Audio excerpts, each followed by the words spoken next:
the difference between know and do for you? The stress factor. You know everything that I'm saying. Why aren't you doing it?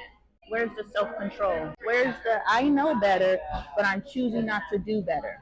It's one of those, if I stick to that, I just won't eat. So I'm not suggesting to not eat. Please eat, sis. No, that's all I was like, that's been my issue. Well, no, just when you do, because what you have assigned to stress is, I'm stressed, this is how it manifests, I eat.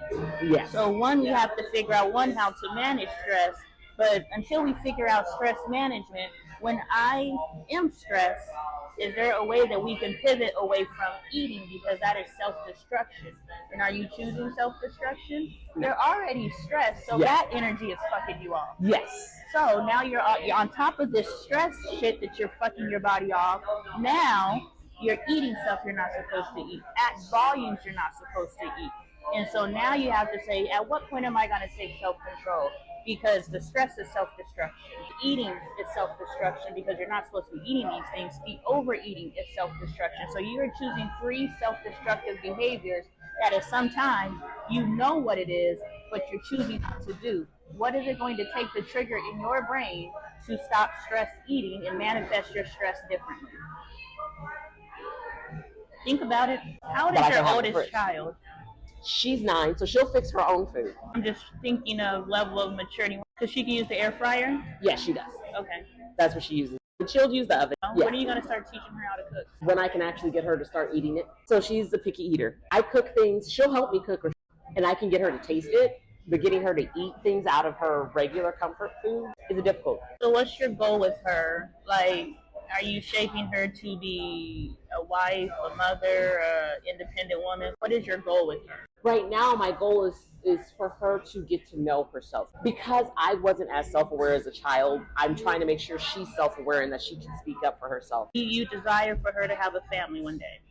Of course, yes. Okay. The reason why I bring all of this up is you need help. When you're working and you're doing all these different things, you need to duplicate yourself, and there needs to be proper meals in the house. At some point, you have to start training your daughter, because I need the support and her love for you, which is going to be an act of service. And this is a great mother-daughter bonding experience. You're creating a support system for yourself, and you're also teaching her how to nurture and care for her family. And now she created something. Now she has a pride point. Now you transferred your knowledge.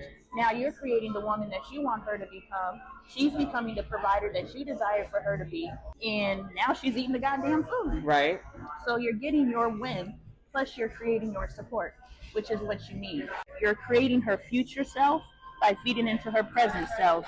And you're now rewriting your lineage. You know what I'm saying? You're creating the new version of you, because right now, you have 3 children? Yep.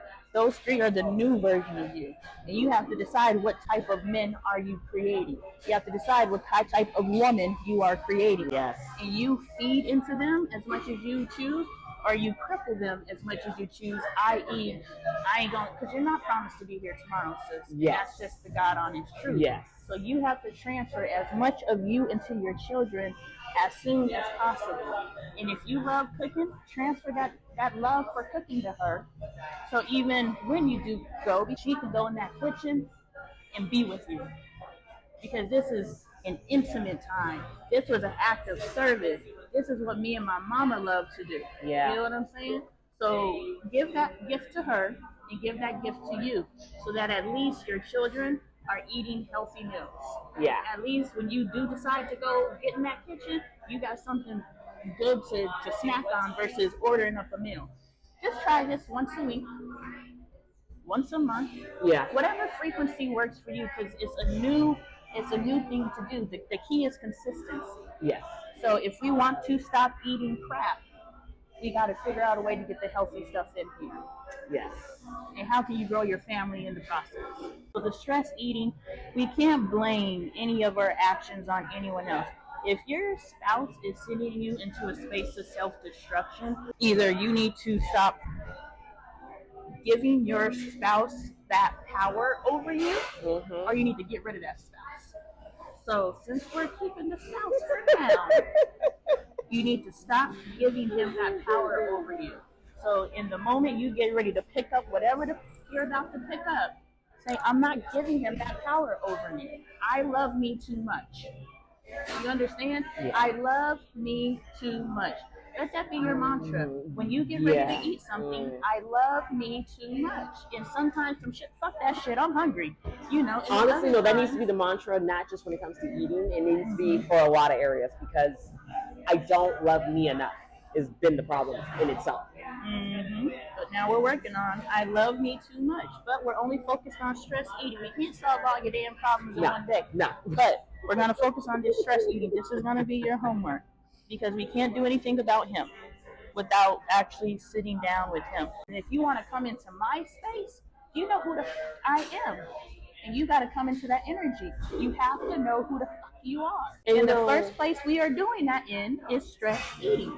This is the first place in your life that I can help you with if you choose to receive. When you overcome this, that is the first step. We have a pie chart. This is 1% of the totality of you knowing who the fuck you are. Yeah. Now we've got 99% more to do. But if we can help you with your stress eating, this is telling you that you can take over anything in your life and become who the you know you are. Yeah. So you have to choose, are you going to give this man this power over you of self-destruction? Are you going to continue to destroy yourself behind anybody outside of yourself? If you choose, again, a pie chart, yeah, I'm eating whatever I want to, whenever I want to. But right now, you're eating whatever you want to, whenever you want to. This is total self-destruction. Yeah. It's okay to have some self-destructive behavior, because we're human. Fuck, I want to eat a goddamn chocolate bar. I'm eating the shit. Right. I will deal with the highs later. Exactly. But we need to marginalize that. We need to shrink this. This needs to get so small that we are choosing self-destruction. There's a difference between I'm just giving in, self-destructive behavior. Oh, I'm pissed off. There's a difference between that and this shit I'm eating what I want to, and breaking discipline. Yeah. But you have to choose you every time. With stress eating, this is what crosses your mouth. Yeah. You can't put nobody over that. This is your choice between you and you. You and you. That's partially why I stress eat, because it's something I can control. You're not controlling it though. Exactly. You feel because it's within yourself, your illusion. I'm making that choice to do it. Yeah. What do you want for yourself? Do you want to eat this, or do you want to not eat it? Because there's the control. The control is if we know that choosing to eat this and everything that comes with that, the weight, the self-loathing, I don't know what you go through when you're stressed eat, but it's a whole, it's an actual bodily issue it causes. So if you knew whatever you allow crosses your lips is shaving a second off of your life, you have an 8-month-old. Mm-hmm. If you knew when you're stressed eating, everything you're choosing to allow to cross your lips is shaving a second off of your life, and you have an 8-month-old to live for. Which means every time you let some bullshit cross your lips, you are taking away from that future that you hope for yourself. So whatever rationalization, instead of I'm eating because this motherfucker right here, I'm not eating because I want to be here for what matters to me, and what matters to me is my future and my children's future, my quality of life.